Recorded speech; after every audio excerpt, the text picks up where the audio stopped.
CBT News, celebrating 10 years of delivering the news and content automotive professionals count on. CBT News, 10 years strong. Subscribe today.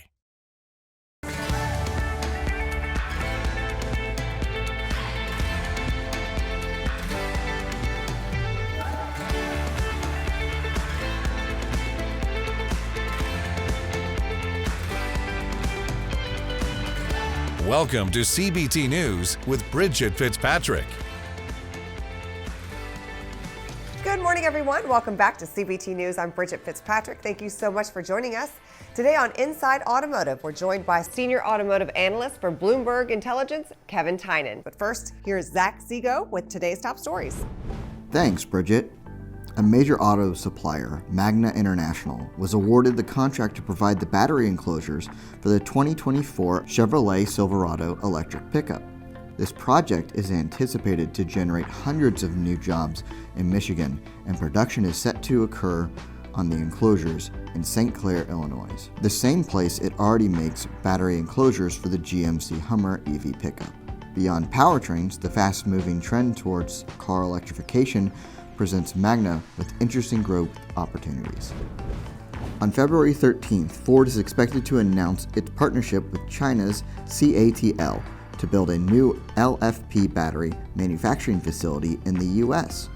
A news conference has been scheduled by the manufacturer to discuss its ambitions to expand its EV business. The anticipated announcement by Ford will be concurrent with the opening of a new facility in Michigan to produce iron phosphate battery cells in cooperation with CATL. With a new leadership team recently introduced, Toyota's incoming CEO, Koji Sato, has pledged to drastically rework the automaker's sluggish EV strategy in order to rebuild the largest automaker in the world as a mobility company in a challenging new era of industry change. The next generation platform, which Sato claimed will be used for the rapid EV rollout, is anticipated to debut around 2026. The most recent round of auto recalls, which this week affected over 131,000 cars, was caused by defective software, missing and incorrectly constructed parts. Honda, Toyota, and GM all issued recalls. According to a NHTSA report, Honda recalled an additional 114,686 Fit and HR-V vehicles. Toyota recalled 16,679 hybrid RAV4 SUVs, and General Motors recalled 20 Cadillac, Chevrolet, and GMC vehicles. Don't go anywhere. Coming up next is Kevin Tynan, Senior Automotive Analyst for Bloomberg Intelligence. We'll be right back. Delivering the news dealers count on for 10 years. Subscribe today and join thousands of other automotive professionals. CBT News, 10 years strong. Tesla recently cut prices on their lineup of cars, leaving many industry analysts wondering if this is the start of a price war with other automakers. On today's show, we're discussing this debate making its rounds in the industry. We're pleased to welcome back Senior Automotive Analyst for Bloomberg Intelligence, Kevin Tynan. Check it out. I do want to talk to you about this Tesla story. What say you on this topic?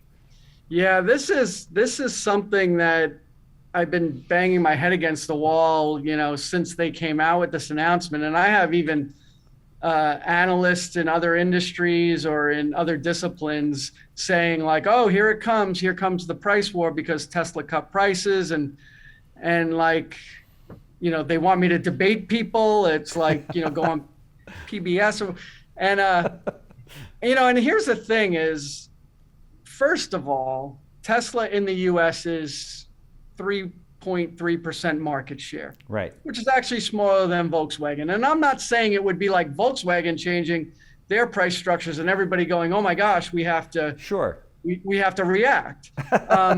Could you imagine that? Right. It just wouldn't happen. So, and here's the other thing, and I've been talking and writing about this a lot. Not to say that there can't or won't be a price war or price adjustments for legacy automakers, but it won't be because of what Tesla is doing. Mm-hmm. It will be because their own inventory supply demand balance is off and they need to adjust, right? That's what incentives are. That's Sure. what discounting is. That's what lease deals are. Sure. It's to manage your inventory.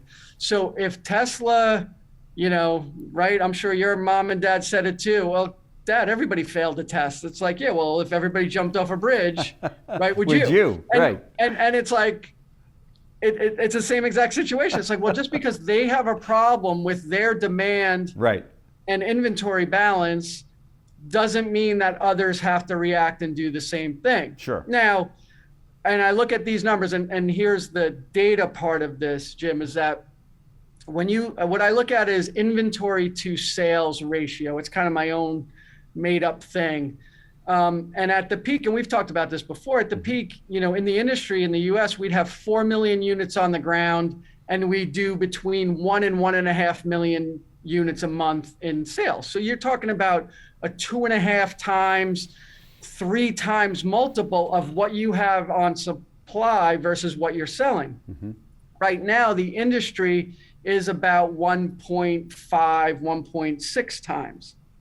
There are a couple of automakers, General Motors and Stellantis, their US brands notably, are about 2 times, right? Okay. So they have double the inventory of what they sell in a month. To me, that's getting a little bit hot. Now, also, back you go 2019, it was 2.5 times. Right. And at the peak, the industry, was 2.5 times. And GM and Ford and Stellantis, when they were just about covering fixed costs and generating cash flow, it was produce, figure out how to sell it tomorrow, even if it meant no margin. Yeah. That world doesn't really exist anymore.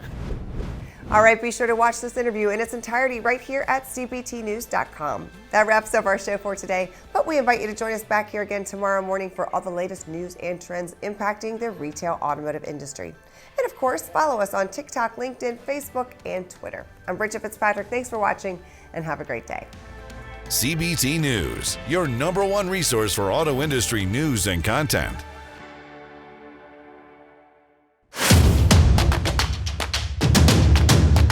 Join the #1 most watched newscast in the automotive industry. CBT News, 10 years strong. Subscribe today.